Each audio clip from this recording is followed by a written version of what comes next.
നരസിംഹറാവു സർക്കാരിന്റെ കാലത്തിലാണ് 95 നിയമം വരുന്നത്. അന്നത്തെ പ്രതിപക്ഷ നേതാവ് ആരാന്നറിയോ? ആരാണ്? ആദ്യത്തെ 2 വർഷം അദ്വാനിയായിരുന്നു. ഓക്കെ. ലാൽ കൃഷ്ണ അദ്വാനി, RSSന്റെ തീപ്പൊരി. പിന്നത്തെ 3 വർഷം ഈ നിയമം പാസ്സാകുന്ന വർഷം AB വാജ്പേയി, അന്നത്തെ പ്രതിപക്ഷ നേതാവ്. ആ ലോകസഭ 10ാം ലോകസഭ, അതിനകത്തെ കക്ഷിനില ഞാൻ പറയട്ടെ, കോൺഗ്രസ് 252, BJP 121. ഈ 121 അംഗങ്ങളുണ്ടായിരുന്ന BJP അന്ന് കൈപൊക്കി അതിനെ അനുകൂലിക്കരുത്, എതിർത്തിട്ടില്ല. 121 അംഗങ്ങളുണ്ടായിരുന്നു BJP, അതിനെ എതിർത്തിട്ടില്ല, അനുകൂലിക്കുകയാണ് ചെയ്തത്. അന്ന് അത്രയും പ്രശ്നം അവർക്ക് വേണം ഉണ്ടാക്കാം.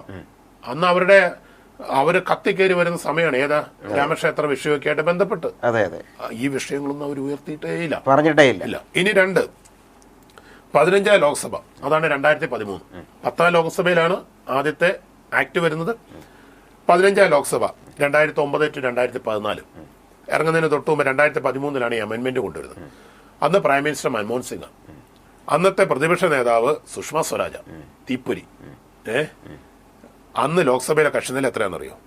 UP 262, UPA 262, NDA 167. കഷ്ടി 90 സീറ്റിന്റെ വ്യത്യാസം. ബാക്കി എല്ലാം കൂടെ വച്ചുകൂട്ടി അറിയാലോ, സർക്കാരിനെ അറിയാലോ, എല്ലാം കൂടെ ഏച്ചു പിടിപ്പിച്ച് നടത്തിയ ഒരു ഭരണം. അന്ന് ഈ അമെന്റ്മെന്റ് നടത്തുമ്പോൾ BJPക്ക് മാത്രം 117 അംഗങ്ങളുണ്ട്.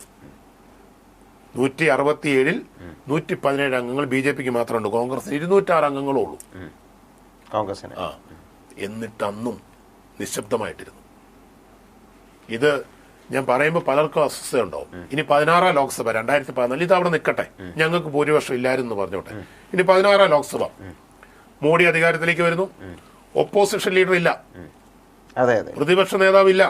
2014 to 19 വരെയുള്ള കാലഘട്ടം. അവിടെ ലോക്സഭയിലെ കക്ഷിനില എങ്ങനെയാണെന്നറിയോ? NDA 353,